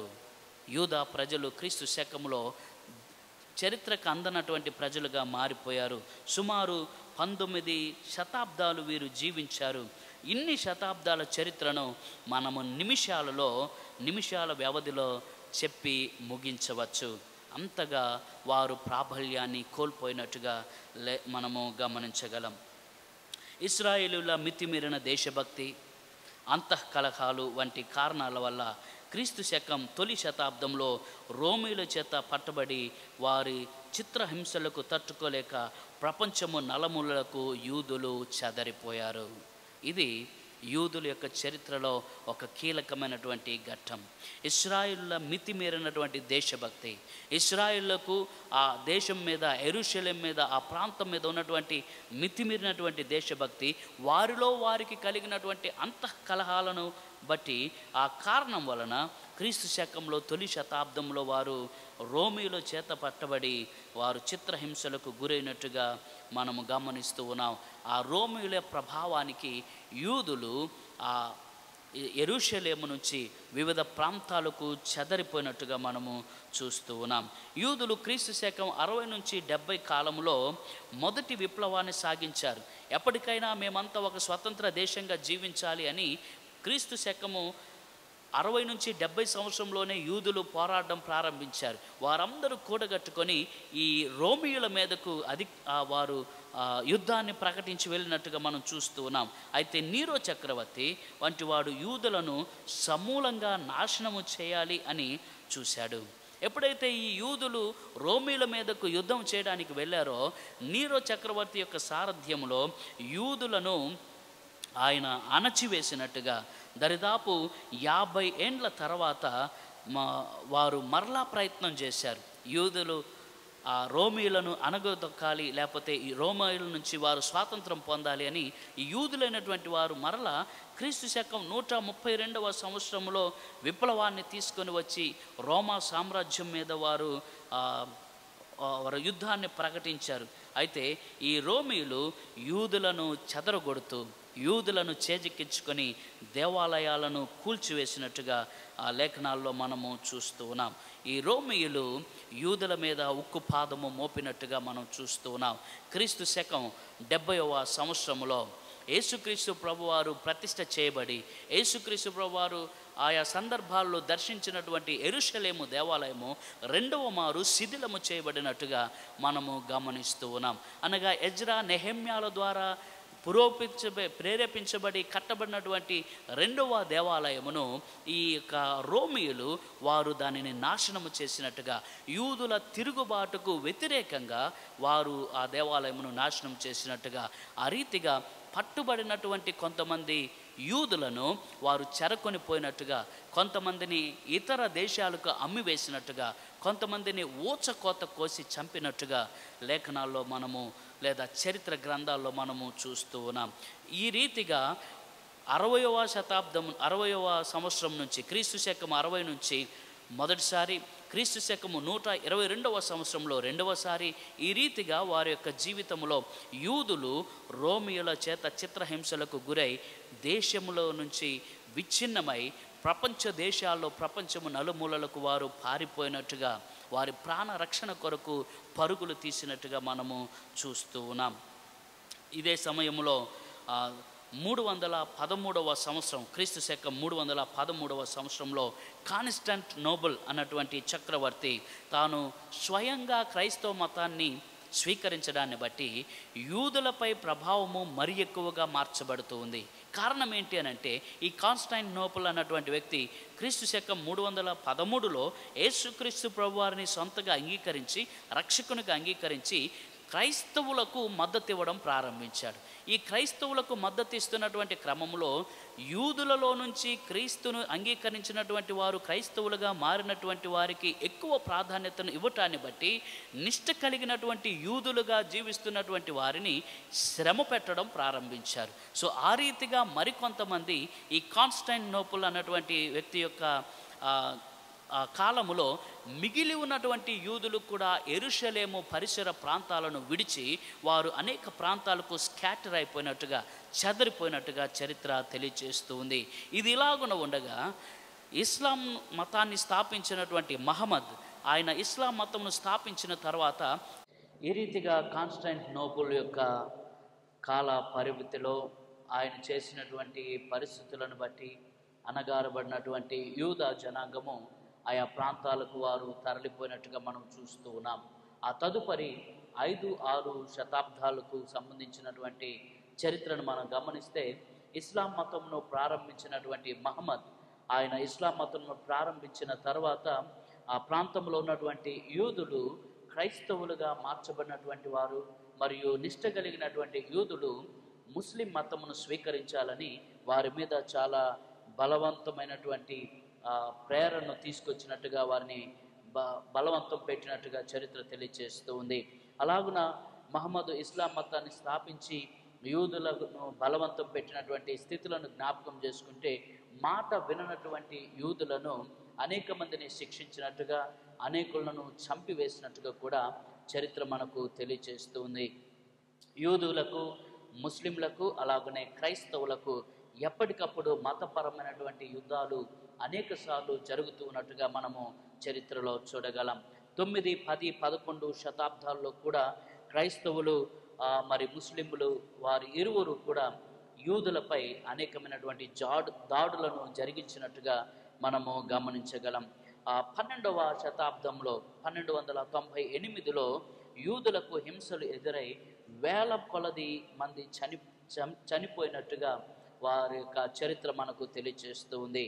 1350, క్రీస్తు శకం 1350లో నల్ల తెగులు, బ్లాక్ ప్లేగ్ అన్నటువంటిది సంభవించి ఐరోపాలో ఉన్న 4వ వంతు జనాభాను మరి చంపివేసినట్టుగా పొట్టన పెట్టుకున్నట్టుగా మనం చూస్తూ ఉన్నాం.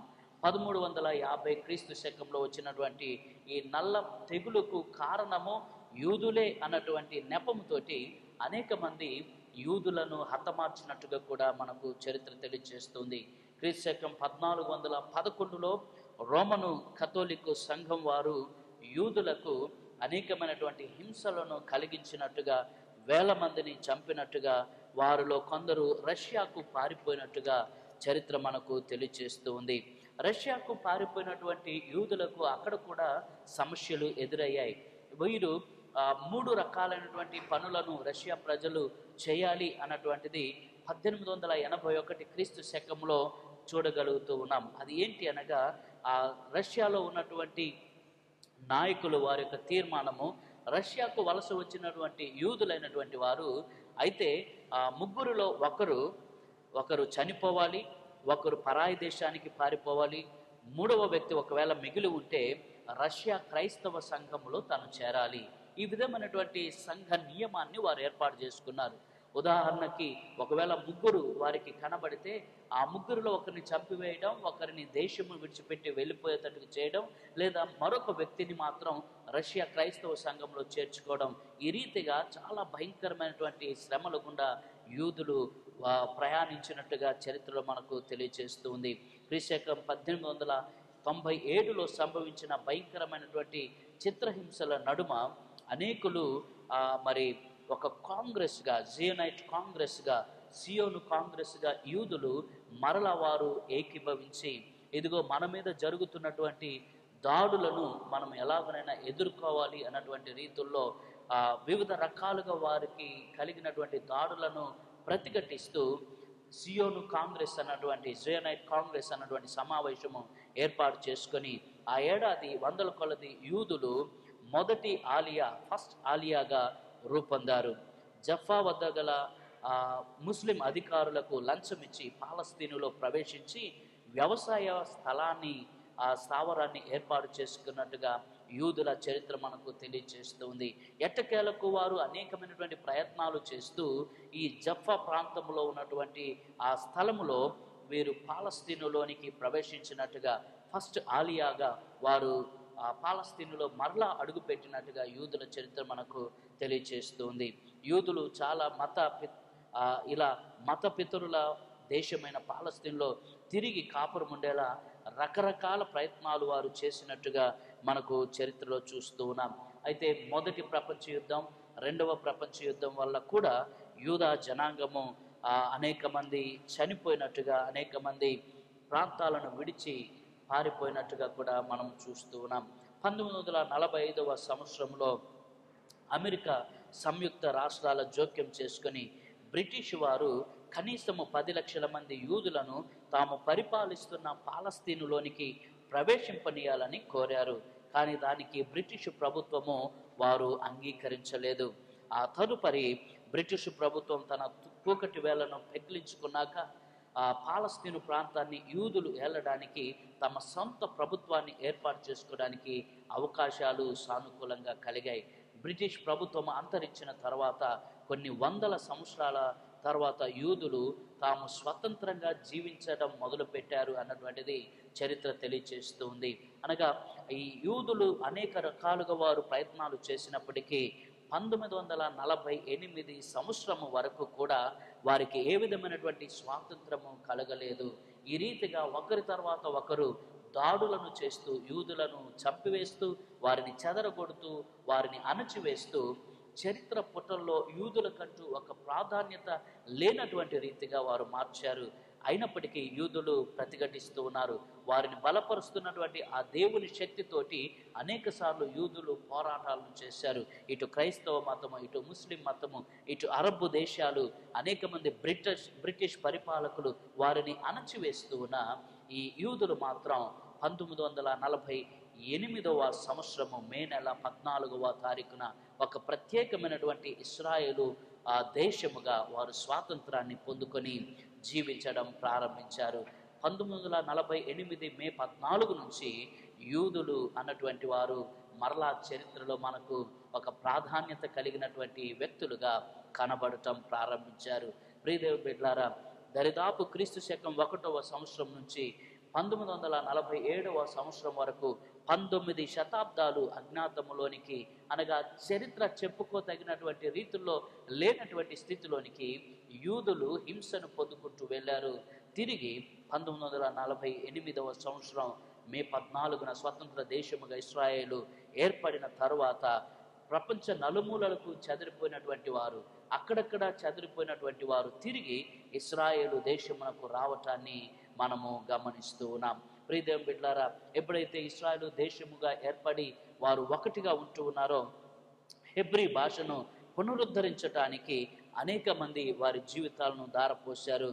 హెబ్రీ భాషను వారు దేశ భాషగా చేసుకొని అందరూ కూడా హెబ్రీ భాషను మాట్లాడాలన్నటువంటి ఒక ఏకతాటిపైకి రావడం, సాంకేతిక పరిజ్ఞానాన్ని పెంచుకోవడం, ఈ రోజున ఇశ్రాయేలు దేశము ప్రపంచంలోనే మొట్టమొదటి దేశంగా చాలా సొఫిస్టికేటెడ్ జ్ఞానవంతమైనటువంటి ప్రజలుగా, అనేకమైనటువంటి యుద్ధాయుధాలు కలిగినటువంటి వారుగా వారు తీర్చిదిద్దబడ్డారు. కారణం ఏంటి అని అంటే, ఇశ్రాయేలు ప్రజలకు మొదటిగా వారి దేవుడైనటువంటి యెహోవా వారికి తోడుగా ఉన్నాడు.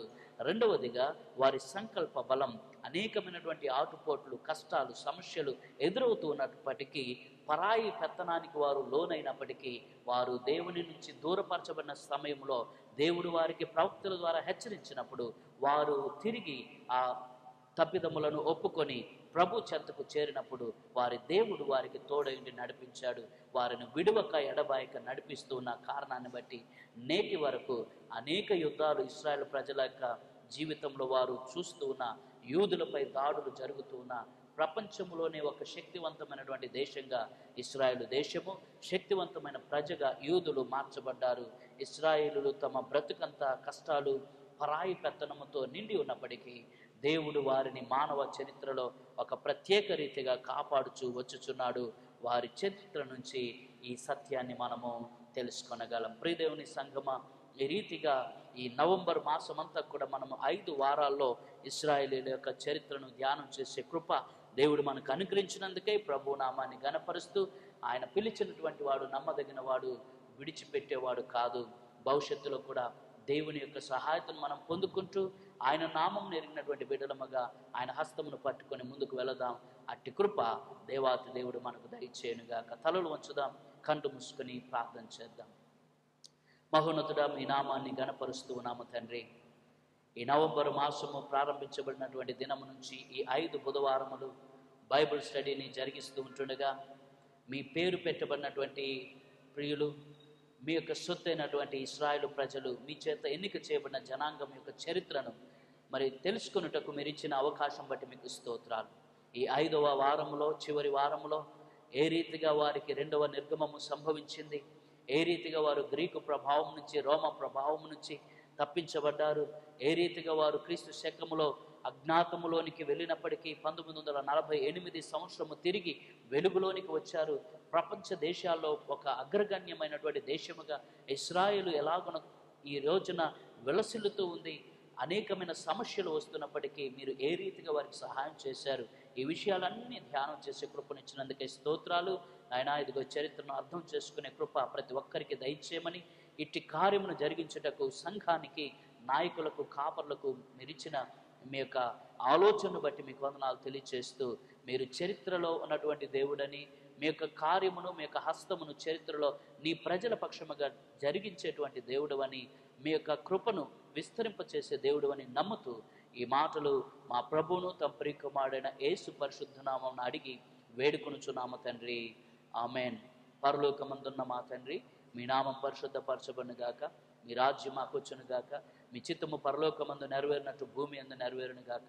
మాకు కావలసిన ఆహారం నేడు మాకు దయచేయము, మా రుణస్తులు మేము క్షమించిన ప్రకారం మా రుణం క్షమించము, మమ్మ శోధంలోనికి తేక కీడు నుంచి తప్పించము. ఎందుకనగా రాజ్యము, బలము, మహిమ నిరంతరము నీవైనవి తండ్రి, ఆమెన్. మన పరమ తండ్రి అయిన దేవుని ప్రేమ, కుమారుని కృప, పరిశుద్ధాత్మ దేవుని అన్యోన్య సహాయం సహకారం ఆయన నమ్మిన బిడ్డలకు ఇశ్రాయేలు చరిత్రను దేవుని యొక్క మహాకృపలో ఈ నవంబర్ మాసం అంతా కూడా బైబిల్ స్టడీలో ధ్యానం చేసి ప్రభు యొక్క కృపకు పాత్రులైన ప్రతి ఒక్కరికి దైవ కృప, ఆయన నిత్య కాపుదల, క్షేమము ఇప్పుడు ఎల్లప్పుడు సదాకాలం తోడేంటి నడిపించునుగాక, ఆమెన్. God bless you. దేవుడు మిమ్మల్ని దీవించునుగాక.